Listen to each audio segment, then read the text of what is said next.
Welcome to the Uncut Chronicles. I'm Crystal. I'm Andy. And we are coming to you with information and topics every day, such as culture, trending topics, shit your mammy probably don't need to hear. So come on in with us so we can share more with you about our day. Hey, I'm Crystal, and we are welcoming you back to Uncut Chronicles. I'm Andy. And we are here to get started. Okay, listen, last time we talked about Suki, we didn't get to finish. Here's your part 2. We got a lot of questions.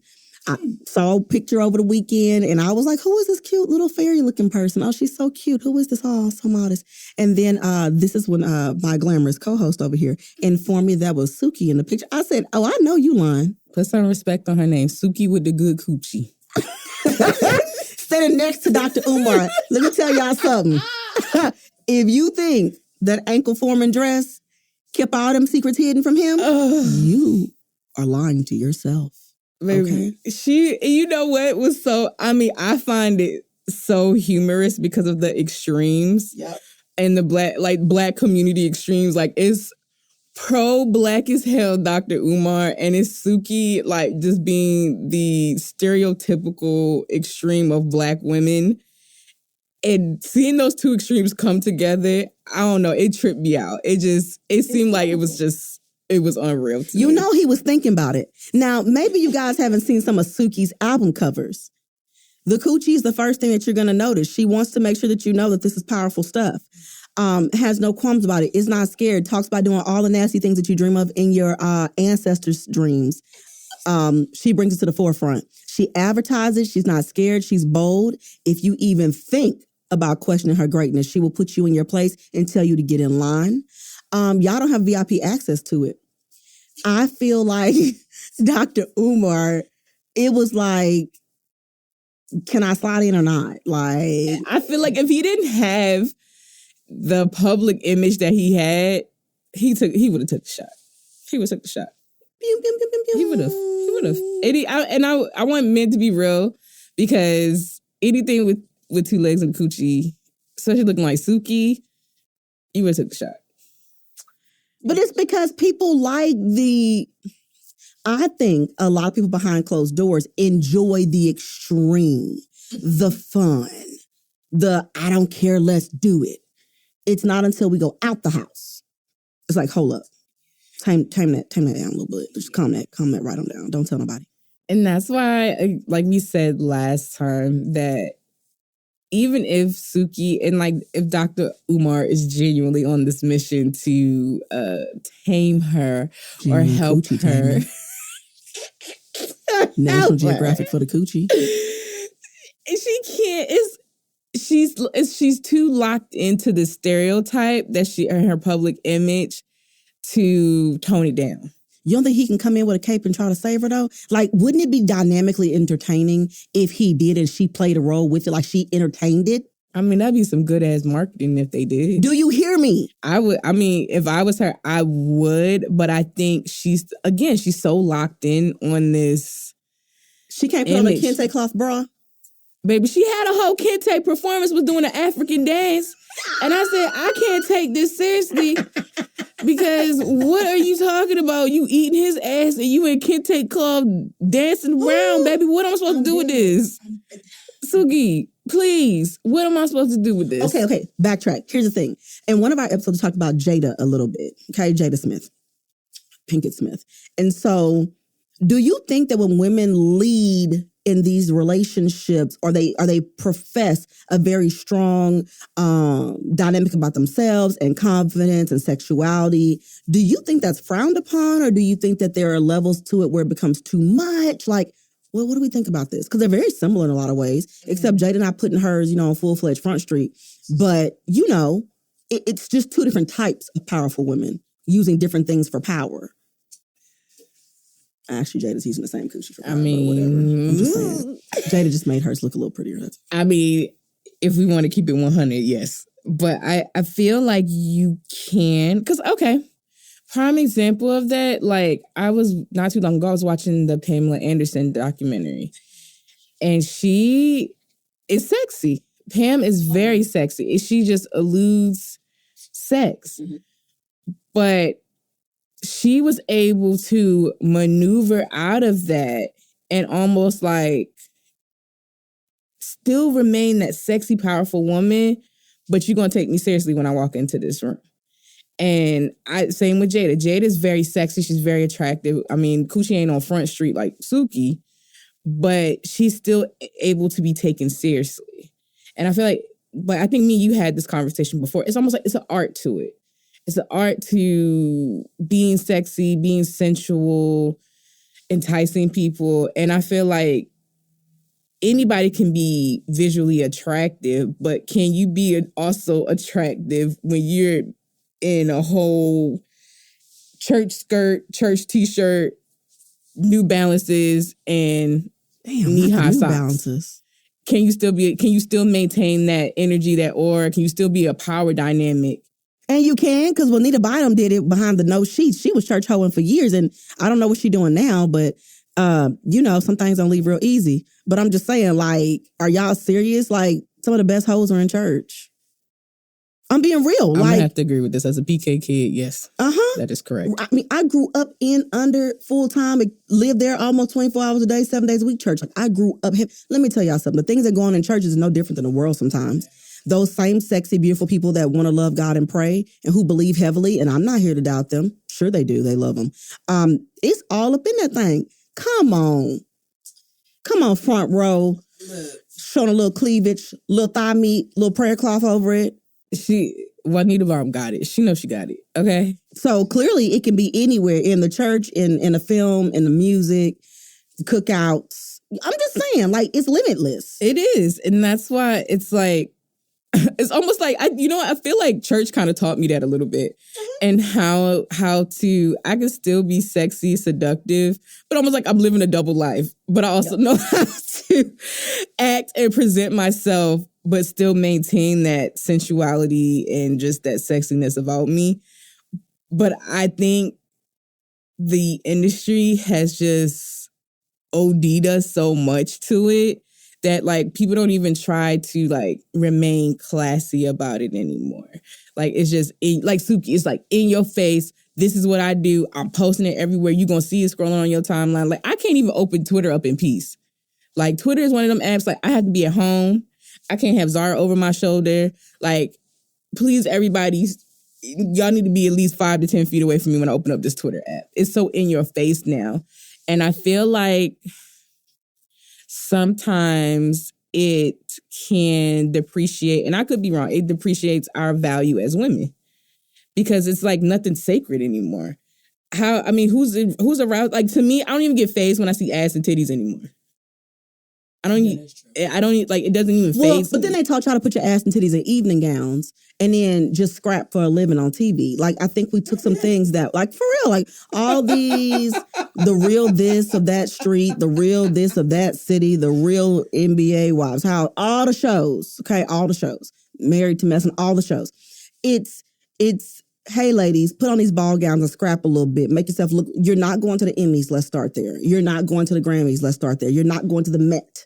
Let's start there. Y'all putting on ball gowns to scrap. And it's just showing that beautiful women who were smart used their intelligence, their sensuality, and their communication and sexuality. And some of them married up. Some of them married bilateral. But it shows you that all these women with these beautiful bodies still have problems in their relationships. Point blank. So if this really is not new, this is in all areas of life. Church, sports, everywhere, music, it's in everything. It's all about how you conduct yourself. And a great example of a woman that does that is her name Joy Bryant? The former pastor in Atlanta, Bryant, his ex-wife. Giselle, my bad, I said Joy. Giselle. If you watch Giselle, beautiful young lady. She reminds me a lot of old school Vanessa Williams back in the day. She's got that modern version of that look. Giselle can't dress. I'm sorry. Okay, it's not about the dressing. I'm just talking about the rest of her. She's a pretty lady. She's very curvy, but you can tell she still has a religious background in her. You can tell that while she's sexy, she's never. You can still see it though. You can smell the church on her. I smell it in the TV when I see her. I'm like, there it is. Because if you think about it, She never quite wears everything she could. She doesn't always use her sexuality very outwardly, but if you pay attention, it drips on everything that she does in that way that women can use it in the church because she was married into it for so long. I think Giselle has the sexual appeal of a number 2 pencil. Damn. I think she's a very beautiful woman.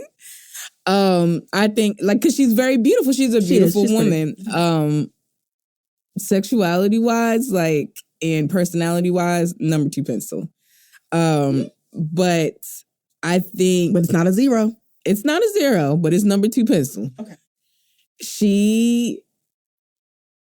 It's almost like because church brainwashes you sometimes into believing you have to be this modest woman all the time. And I feel yes, she does that and you can still see it on her.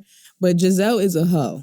You ain't with Jamal Bryant because you can read Bible scriptures. Let's be for real. Yes. I'm from Baltimore. We know what Jamal Bryant do. We know the baby mama scandals in Baltimore. So you went with Jamal Bryant because you can read a couple Bible scriptures. Now you know you had to do backflips in that room, keep Jamal Bryant home, and even that didn't keep him home.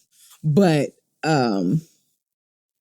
I think she tries to be sexy, and she has the potential. That's my thing with her. She has the potential. It's just misled. It's just so corny, and it doesn't help that she can't dress. And then the almost martyr, I'm better than you, and I'm this and this attitude is what makes her unsexy because behind closed doors, we know Giselle is a hoe. Oh, but you know what? Who got it down to a science? That motherfucking ex-wife of Eddie Murphy's, Nicole Murphy. Look. Let me tell you who can serve it to you on a platter and be the whole appetizer and the entree and the dessert. It's her. Look at how she mastered. First of all, it's going to always be beautiful with her. Gorgeous woman. Walks with a very regal nature. But if you down, baby, she's down too. Okay? She got married men professing their love for her. Like Shannon Sharp literally was on national TV and was like, tell me where and when, and I'll be there. Listen, if Shannon Sharp said this shit, I might be there too. It looked like it might be a fun roller coaster ride. But that's the thing about Nicole Murphy. So I think Giselle could almost take a page out of that seductress, sexy look of Nicole Murphy because they have a similar type of look. Mm-hmm. And so they're just two extremes in that same look. And you're right, though, about all those descriptions. So this is true. But I just think that it just echoes a little bit of the Kiki being sexy, being forward, a little bit of that Suki, bam, in the foreground. I know it's people ringing and knocking on her door. Say what y'all want. As hood as Suki is, there are a lot of men who enjoy a good hood time, and they are not hood. Just, what she kind of reminds me of is like a little bit of the new rapper, Sexy Red, that's come out. As everybody tries to paint her as ratchet, I mean, she is. She's ratchet. She's just the ideal hood chick. But the men love her. And I really think it's because, like you said, men just... they like that hood rat aesthetic. I don't know what it is. It's fun. It's exciting. It's on the edge. Do all the things. Who cares? It's like being on vacation every day with a person like that. This is true. Balls to the wall, let's go. Like, that's the fun of it for them. So, I mean, I've met some very distinguished gentlemen, and they'll be like, Crystal, I have a confession. Well, what is it? They'll be like, I love a good hood chick. Shut up. They do. And they be like, it's so much fun. I'm like, okay, you're right.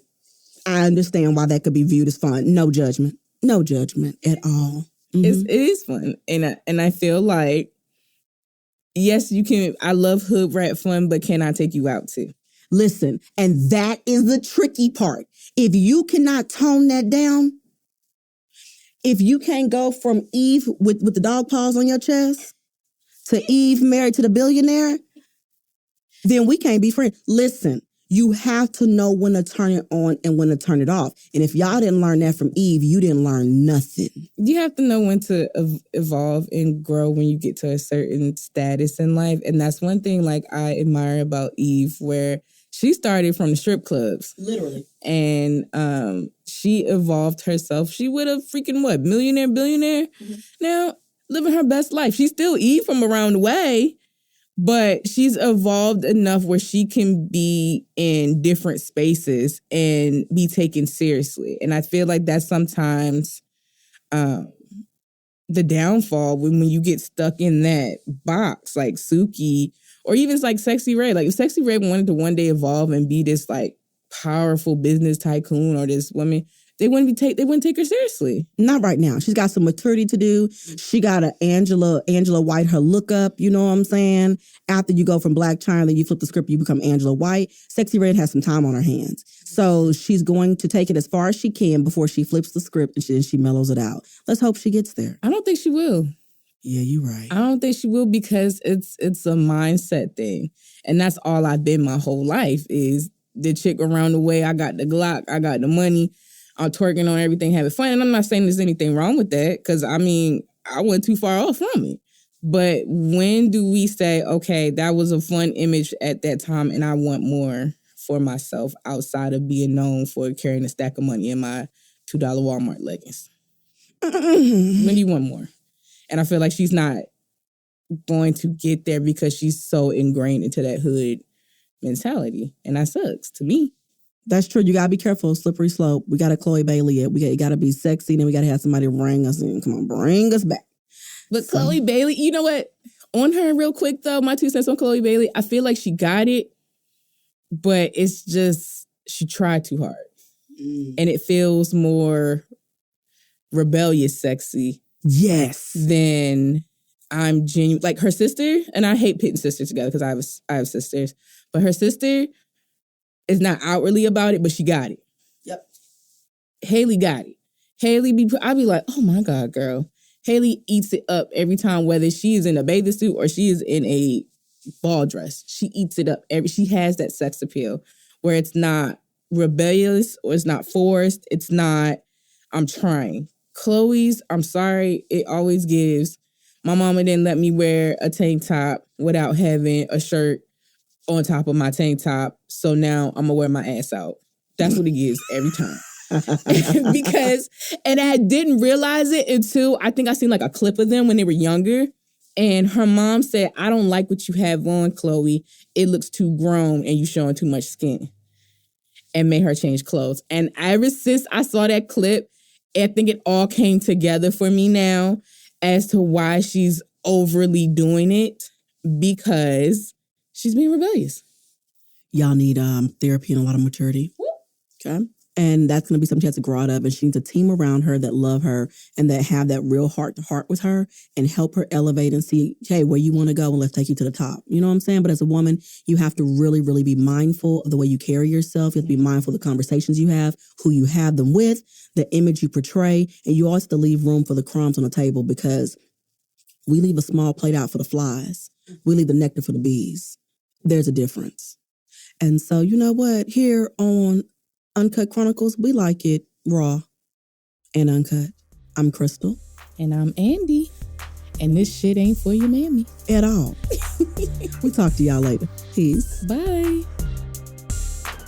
The Uncut Chronicles is part of the Breaking Ice Building Bridges community podcast platform brought to you by Possibilities.